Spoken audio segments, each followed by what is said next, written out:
Bienvenue sur Réveil africain, la voix de la vérité, de la liberté et de la justice pour notre continent. Ici, nous ne nous contentons pas de raconter l'actualité.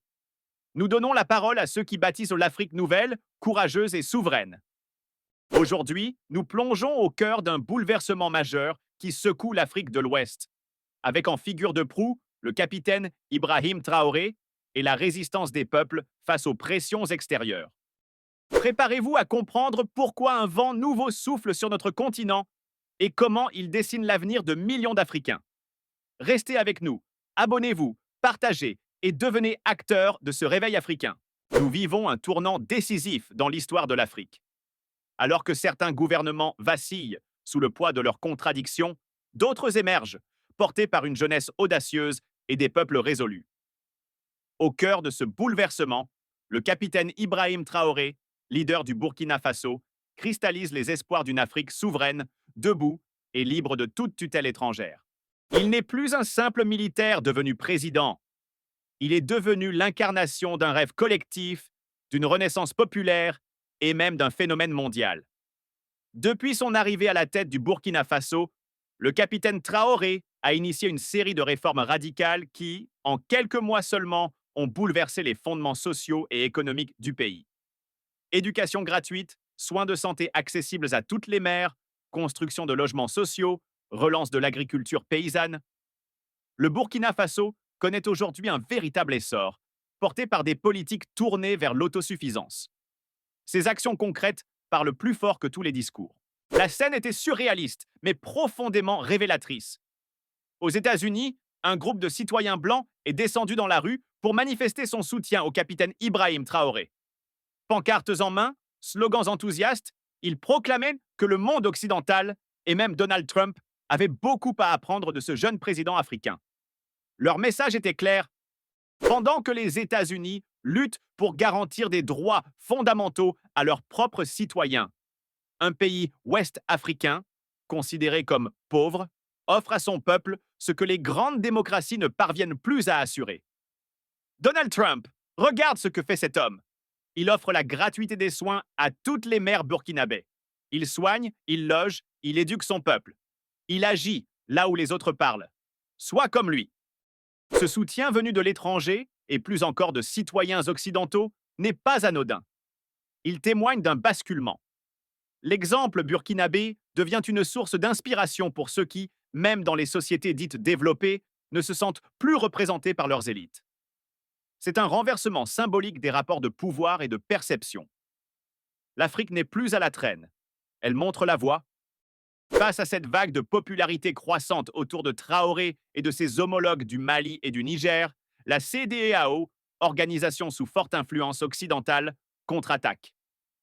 Le nouveau président en exercice de cette structure régionale, Julius Maada Bio, président de la Sierra Leone, a annoncé une ligne dure. Tout dirigeant arrivé au pouvoir par coup d'État doit immédiatement quitter ses fonctions. Dans sa déclaration, il exige que les 3 pays membres de l'Alliance des États du Sahel, le Burkina Faso, le Mali et le Niger, rendent le pouvoir aux civils et réintègrent sans condition la CEDEAO. Mais cette déclaration a provoqué l'effet inverse. Car, sur le terrain, les peuples de ces pays ne veulent plus de ces institutions régionales corrompues, accusées de défendre les intérêts des anciennes puissances coloniales plutôt que ceux des populations africaines. À Ouagadougou, des citoyens dorment devant le palais présidentiel pour protéger physiquement le capitaine Traoré. Dans les rues, des milliers de Burkinabés scandent son nom, brandissent son portrait et affichent une loyauté qui dépasse celle de simples électeurs. Il ne s'agit plus d'un chef de transition militaire. Il est devenu l'incarnation d'un rêve collectif de justice et de souveraineté. Dans un décor sobre, au sein du palais présidentiel, un émissaire de la CEDEAO, costume gris et attaché case sous le bras, est reçu par Ibrahim Traoré. Ce dernier, en tenue kaki, l'œil calme mais ferme, l'écoute sans interrompre. L'émissaire ouvre le bal d'une voix assurée. Excellence, la CEDEAO exige un retour à l'ordre constitutionnel. Vous n'avez pas été élu. Votre place n'est pas ici. Le peuple doit voter. C'est la démocratie. Traoré le fixe longuement, puis répond sans élever le ton. Et vous, monsieur, avez-vous été élu par le peuple burkinabé pour lui parler de sa destinée? L'émissaire hésite. Traoré poursuit. Vous parlez de démocratie. Très bien. Mais où étiez-vous lorsque ces mêmes peuples mourèrent de faim dans les villages pendant que leurs dirigeants, élus selon vos critères, se vautrèrent dans l'opulence? Où étiez-vous quand les routes se décomposaient? Quand les hôpitaux n'avaient plus d'oxygène? Quand les écoles croulaient sous la poussière? Un silence profond s'installe. La démocratie, monsieur, ce n'est pas seulement le bulletin, c'est l'accès à la dignité. C'est l'eau potable, le riz dans l'assiette, le professeur dans la classe, le médecin dans le dispensaire. Ce que vous appelez coup d'État, mon peuple l'appelle renaissance. À cet instant, dans le bureau, le silence devient pesant. Mais il est rompu par une phrase qui restera gravée dans les mémoires. Vous ne pouvez pas imposer la démocratie comme une marchandise. Elle ne s'importe pas. Elle se construit, elle se mérite, elle se défend. Dans les rues de Ouagadougou, le dialogue se prolonge sans mots, mais avec force. Les jeunes, les vieux, les femmes, les enfants défendent un président qui ne leur a rien promis. Il leur a simplement donné. Et ce phénomène dépasse le Burkina Faso. À Bamako, à Niamey, à Lomé, à Conakry, à N'Djamena, une génération nouvelle observe, apprend et se prépare. Le vent ne souffle plus d'Europe, il souffle du Sahel. Et il porte avec lui une idée révolutionnaire. Et si l'Afrique écrivait enfin ses propres règles? Dans les quartiers populaires, on entend des voix s'élever. Nous voulons notre propre modèle. Nous voulons des dirigeants proches du peuple. Nous voulons du concret, pas des promesses vides. Des étudiants créent des collectifs, des artistes dessinent des fresques à l'effigie de Traoré et des autres leaders de l'AES. Des paysans témoignent des changements dans leur quotidien. Des soldats affirment qu'ils se battent désormais pour une cause juste. Ce n'est plus seulement une gouvernance. C'est une révolution mentale. C'est bien cela que redoutent les élites anciennes, qu'elles soient africaines ou occidentales. Une Afrique qui ne demande plus validation, qui n'attend plus les félicitations, qui ne quémande plus les aides empoisonnées. Une Afrique qui impose son rythme, bâtit ses alliances, définit sa démocratie et surtout qui protège ses ressources. C'est pourquoi les pressions se multiplient. C'est pourquoi la CEDEAO, plutôt que de dialoguer avec ses peuples membres, agit comme un shérif aux ordres d'intérêt supérieurs. Mais une vérité ancienne refait surface. On ne peut pas éteindre un peuple éveillé. Les signes sont là. Togo se soulève. Cameroun bruise de colère. Le Tchad bout sous les frustrations. Une jeunesse sans avenir ne peut pas rester éternellement silencieuse. Et lorsque l'un d'entre eux prend la parole, les mots frappent plus fort que des balles. Nous ne voulons pas hériter d'un continent brisé. Nous voulons construire, pour nos enfants, pour nos mères, pour notre dignité. Ce n'est plus une génération résignée.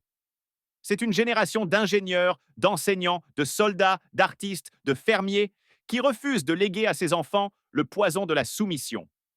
Ce que Traoré et les autres leaders de l'AES ont compris, et que l'Occident ne parvient pas à digérer, c'est que le langage du peuple est celui des actes. Et qu'aucun sommet, aucune résolution, aucune menace de sanction ne pourra rivaliser avec le respect gagné dans les hôpitaux, les champs et les écoles. À New York, à Paris, à Berlin, à Istanbul, les analystes scrutent ce qui se passe à Ouagadougou avec inquiétude. Parce que ce qui se joue ici est un précédent, un modèle, un laboratoire de souveraineté. Et parce que si le peuple burkinabé réussit à arracher son destin des griffes des anciens empires, alors d'autres peuples suivront. Les médias alternatifs s'en emparent. Des documentaires sont tournés. Des conférences universitaires s'organisent autour du modèle Traoré. L'Afrique post-coloniale n'aura peut-être pas tenu toutes ses promesses. Mais l'Afrique post-dépendance, elle, est en train de naître. Et son cri est clair. Nous ne serons plus dirigés par la peur. Vous êtes une partie de ce changement. En partageant ce message, en le commentant, en le faisant circuler, vous devenez le relais d'une vérité que beaucoup veulent étouffer. Car chaque mot dit ici est un acte de résistance. Chaque partage est une étincelle. Et si les ténèbres restent encore épaisses, une chose est sûre, la lumière ne viendra pas de l'extérieur. Elle est déjà là, dans chaque cœur qui ose rêver, dans chaque main qui ose bâtir, dans chaque voix qui ose défier. Traoré, Goïta, Tiani et tant d'autres inconnus sont les visages de cette lumière. L'Afrique ne recule plus, elle avance. Et cette fois, personne ne pourra l'arrêter. Merci d'avoir suivi ce reportage avec Réveil africain, votre source engagée pour un continent libre et souverain.